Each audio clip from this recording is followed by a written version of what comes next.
Pessoal, Atlético 2, Fluminense 2 aqui na Liga Arena.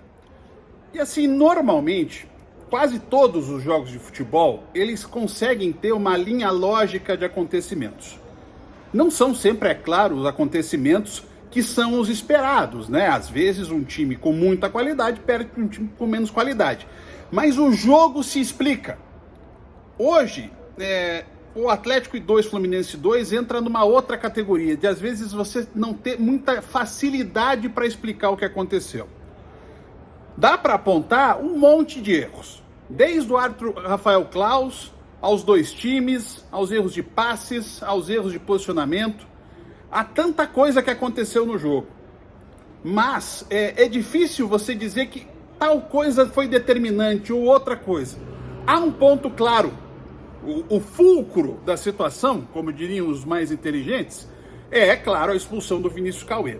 Um lance que gerou muita polêmica, a torcida ficou irritadíssima e a torcida inclusive cobrou o Rafael Claus o jogo inteiro.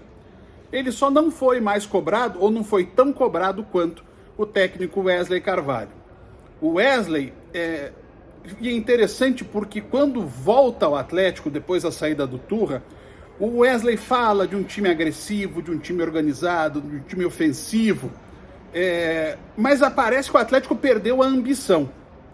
É verdade que era um jogo de 10 contra 11 desde os 20 do primeiro tempo. Mas era o Fluminense do Diniz? Mas era o reserva. E o Atlético ficou temendo demais esse time reserva. Quem ouviu a entrevista coletiva percebeu o Wesley Carvalho falando, não, a gente tem que tomar cuidado com o time contra o Fluminense. E tem algumas definições teóricas dele para o futebol que eu estranho. Né? Ele até usou pernas rápidas hoje, né, para falar sobre o Coelho. Eu não consigo entender que o teu jogador, em tese, mais rápido, o jogador mais veloz do seu time, ele ganhe como prêmio ter que correr os 105 metros do campo. Por isso que o Coelho apareceu tão pouco na frente. E hoje era um jogo muito tranquilo para se desenhar. O Fluminense vem com um time reserva, um time com 3 zagueiros. O que você faz? Você coloca 3 atacantes em cima dos 3 zagueiros. E o Atlético tinha 3 homens de frente, Canóbio, Coelho e Vitor Roque. Mata a sobra do David Braz e vai para cima. Marca a saída de bola, rouba a bola e ganha o jogo. Ah, mas isso é muito simples. Mas esse é o caminho para você enfrentar o Fluminense, ainda mais, repito, o time reserva do Fluminense. O melhor jogador do Fluminense, esse excelente Alexander, estava até no banco de reservas. O Fluminense, no momento em que o Atlético se retrai todo, fez o que tem que fazer um time. Partiu por ataque, buscou o empate e fez a virada. Virada que o Atlético toma com 3 zagueiros de cabeça. A mudança que fez o Wesley, ela mais uma vez puxou o Atlético para trás. E mais uma vez o Atlético não fez as 5 alterações, só para deixar bem claro. O que poderia fazer? Já que ele quer o Coelho de lateral esquerdo, faz 2 linhas de 4. Ele até citou que fez isso num dado momento. Mas especula um pouco mais o jogo, adianta um pouco mais a linha de meio campo, não fica todo mundo tão atrás. Vitor Roque lá atrás, e aí o resultado disso é que a defesa do Fluminense veio inteira. E o Atlético começou a ser pressionado.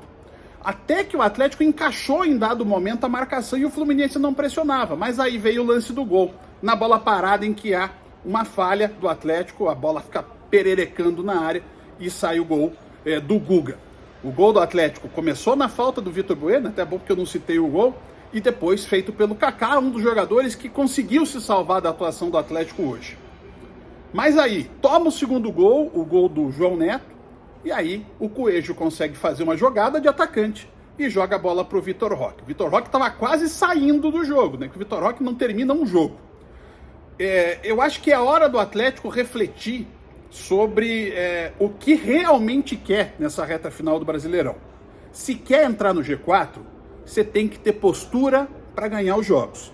Ah, mas pode ganhar numa especulação, um jogo na retranca? Claro que pode. O futebol é assim, como eu disse. O futebol nem sempre você explica pela expectativa pré-jogo. Se fosse assim, o campeonato terminava no comentário. E não, o jogo é no campo. Mas é preciso e é muito mais fácil você conseguir os resultados atacando do que às vezes ficando tão atrás, tão atrás. Ah, o Atlético tem velocidade na transição. Tem, mas não precisa ficar todo retrancado e colocar o teu jogador de velocidade lá espetado no canto, marcando lateral e quando não, ficando até mais dentro da área do que um próprio zagueiro. E acho que é a hora do Atlético refletir se realmente quer isso. E eu espero entender mais também o que pensa o Wesley Carvalho, que começou fazendo um bom trabalho, mas depois vem seguidamente trocando os pés pelas mãos. Eu falo mais de Atlético e de Fluminense amanhã, 3 da tarde, ao vivo, no Bola no Corpo. Dia 28, segunda-feira, 3 da tarde, o segundo Bola no Corpo, eu e o Valmir Gomes. Um abraço.